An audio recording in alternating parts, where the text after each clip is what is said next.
Assalamualaikum warahmatullahi wabarakatuh. Alhamdulillahirabbil alamin. Wassalatu wassalamu ala asrafil anbiya'i wal mursalin wa ala alihi wa sahbihi ajma'in. Asyhadu an la ilaha illallah wa asyhadu anna Muhammadan abduhu wa rasuluhu la nabiyya ba'da. Bapak-bapak, saudara-saudara, sebelum pelaksanaan Jumat dimulai, izinkan kami menyampaikan beberapa pengumuman. Yang pertama, yang bertindak sebagai khatib kita hari ini, yakni Ustadz Dr. Andus Zulkarnain Harun, MSI. Kaum muslimin sedang jamaah Jumat yang berbahagia.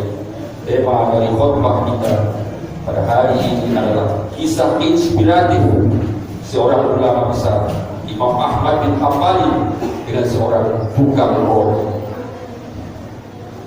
Kaum muslimin sedang jamaah Jumat yang berbahagia. Barangkali di antara kita yang hadir di sini tidak ada yang tidak kenal dengan Imam Ahmad bin Hanbali. Beliau adalah ulama besar dulu dan sekarang. Dan beliau adalah salah seorang dari 4 mazhab pencetus mazhab di dunia ini yang dipakai orang. Imam Ahmad bin Hanbali adalah imam yang terakhir. Imam Hanafi, Imam Maliki, Imam Syafi'i dan Imam Ahmad bin Hanbali yang paling muda. Beliau dilahirkan tahun 164 Hijriah. Kaum muslimin sedang jamaah Jumat yang berbahagia. Beliau di samping ahli fikih, orangnya juga ahli politik, tasawuf, zuhud dan lain sebagainya. Pada suatu hari kaum muslimin sedang jamaah Jumat yang berbahagia, Imam Ahmad bin Hanbali ini terniat hatinya untuk pergi pada sebuah kota di selatan Irak, yaitu kota Basrah. Tak ada rencana sedikit pun dari Imam Ahmad bin Hanbali. Terniat saja di hatinya untuk berangkat ke kota. Pendek cerita, berangkatlah beliau ke kota Basrah ini. Dan beliau pada waktu maghrib berhenti pada sebuah masjid dan sholat jamaah bersama masjid di kota Basrah. Setelah beliau sholat jamaah di masjid bersama jamaah, beliau baca Al-Quran. Lalu melanjutkan sholat isya berjamaah di masjid itu. Kaum muslimin sedang jamaah Jumat yang berbahagia. Dan sehabis sholat isya, beliau istirahat di pojok masjid itu. Beliau gelarlah tikarnya. Lalu beliau memicingkan mata, maka datanglah marbot masjid.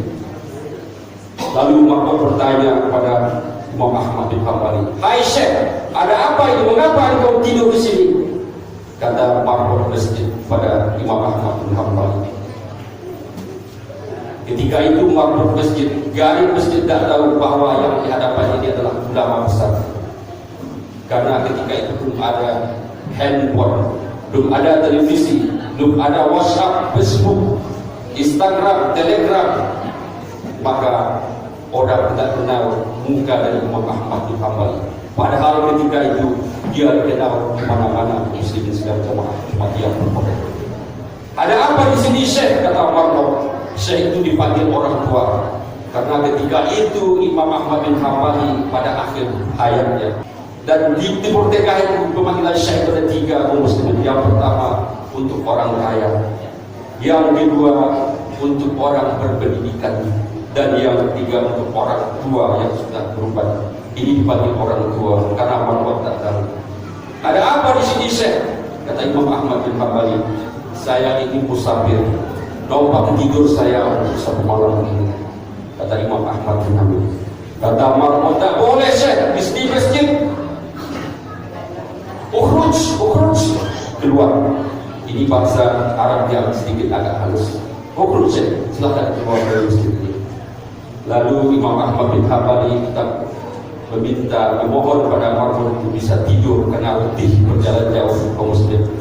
Lalu kata marbot dari masjid,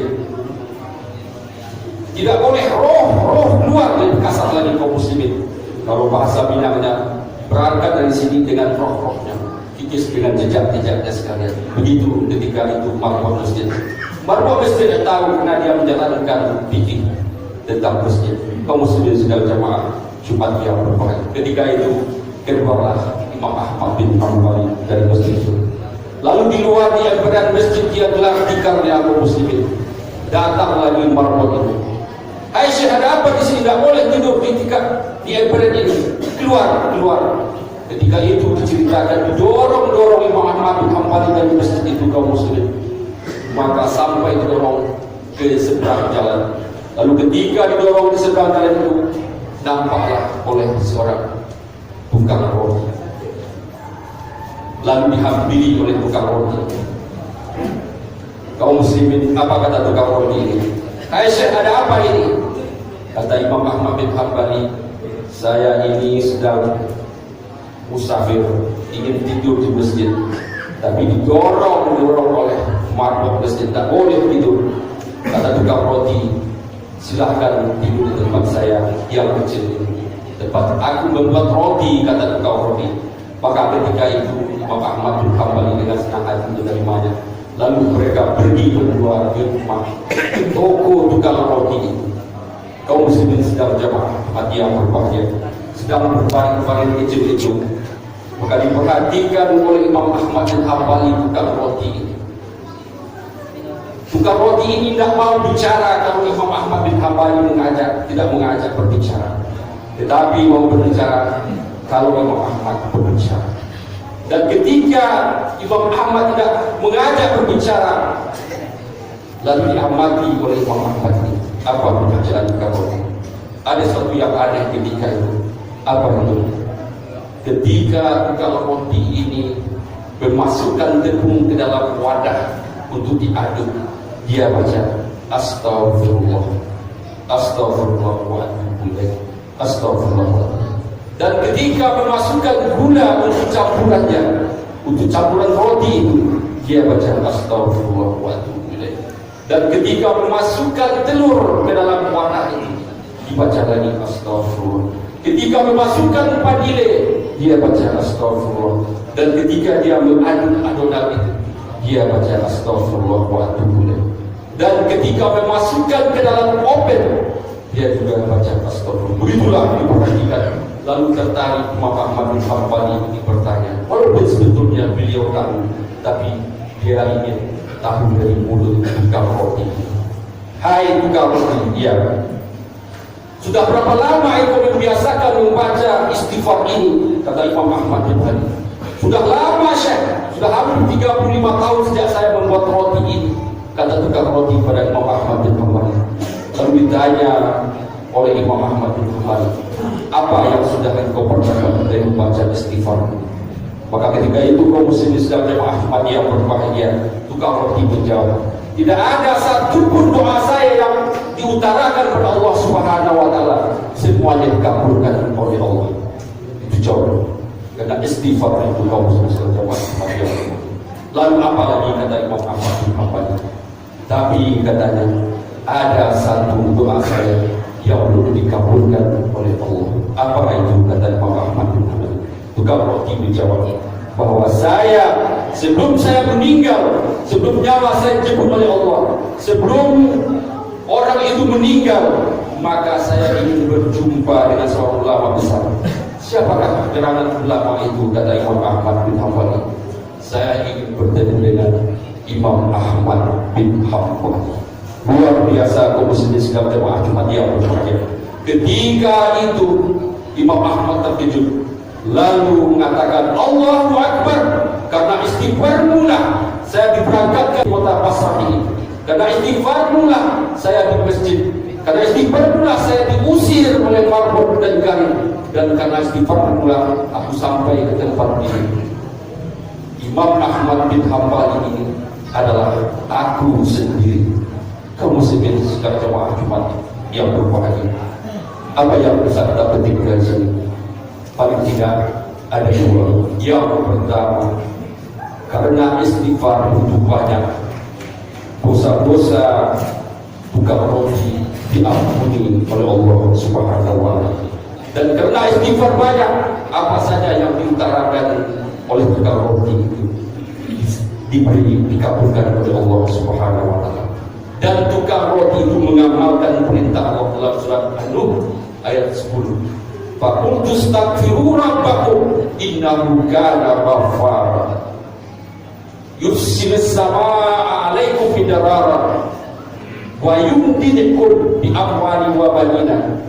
Kaum muslimin sedang jamaah Jumat yang berbahagia, ketika Allah merintahkan kepadamu beristighfarlah pada Allah, maka Allah itu maha pengampun. Artinya ketika kita banyak beristighfar, dosa-dosa kita diampuni oleh Allah Subhanahu wa taala. Dan ketika kita banyak istighfar, maka Allah menurunkan berkahnya dari langit berupa hujan, tetapi diartikan juga oleh ulama berkah yang banyak. Dan ketika kita banyak beristighfar, kaum muslimin sedang jemaah Jumat yang berbahagia, Allah menambahkan harta benda kita, Allah menambahkan anak-anak kita. Kalaupun sudah jumlah anak dan tambah, tetapi secara perangai, etika, anak itu diberikan oleh Allah. Dan kalau kita banyak beristighfar, maka kita diberi kenikmatan hidup di dunia. Maka itulah yang dilakukan oleh kaum muslimin sedang jamaah Jumat yang berbahagia. Istighfar itu adalah ibadah ringan, modalnya pun ringan. Karena ada ibadah itu berat, modalnya berat, modalnya besar. Ada ibadah itu ringan, tapi modalnya besar. Istighfar adalah ibadah yang ringan, modalnya pun ringan. Kaum muslimin sedang jamaah Jumat yang berbahagia. Lalu berapa jumlah istighfar ini mestinya yang harus kita lakukan setiap hari? Mestinya seperti tukang roti sebanyak-banyaknya. Nabi besar Muhammad SAW, ini astaghfirullah wa atubu ilaih. Demi Allah, aku beristighfar dan bertobat, kata Nabi. Fi yaumin aksara, dalam satu hari itu sampai amaratan 70 kali. Kamu sebut Nabi yang sudah dijamin masuk surga beristighfar 70 kali. Tentu kita lebih banyak daripada. Lalu apa baca istighfar itu? Ada yang bertanya. Baca istighfar itu sederhana. Yang paling pendek itu astagfirullah, astagfirullah. Yang agak lebih panjang astagfirullahalazim. Yang lebih panjang lagi astagfirullahalazim allazi la ilaha illallah wal hayyul qayyum wa atubu ilaih. Dan ada namanya penghulu istighfar, Sayyidul istighfar, wali kota ada istighfar. Apa itu? Allahumma anta rabbi la ilaha illa anta khalaqtani wa ana abduka wa ana ala ahdika wa adika mastata'tu a'udzubika min syarri ma sana'tu abu'u laka bi ni'matika alayya abu'u bi dzambi faghfirli fa innahu la yaghfiru dzunuba illa anta. Mestinya Sayyidul istighfar ini kita hafal. Kata Nabi, kalau kita baca sehabis isya, meninggal kita menjelang subuh, insyaallah dosa-dosa kita diampuni oleh Allah. Kita baca pagi hari dan meninggal sore hari, insyaallah dosa-dosa kita akan diampuni oleh Allah. Kaum muslimin sekalian yang berbahagia, kapan kita baca istighfar? Kapan saja, seperti buka roti. Tapi ada dalam Al-Quran bahwa kalau kita baca pada hari itu, pada saat itu, maka kita akan mendapat taman-taman surga. Innal muttaqina fi jannatin wa uyun. Nanti di akhirat orang-orang takwa itu terdapat di taman-taman surga. Apa beda taman surga dengan surga-surga yang lain? Kalau surga yang lain kita ingin air, kita ingin sesuatu, maka yang mengantarkan adalah bidadari surga. Tetapi kalau orang-orang taman surga ingin air, ingin makanan, maka yang mengantarkannya akizina ma'atahum rabbuhum. Surat Al-Ma'idah ayat 15. Mereka menerima pemberian yang diberikan oleh Tuhan mereka. Allah yang mengantarkan langsung. Siapa mereka?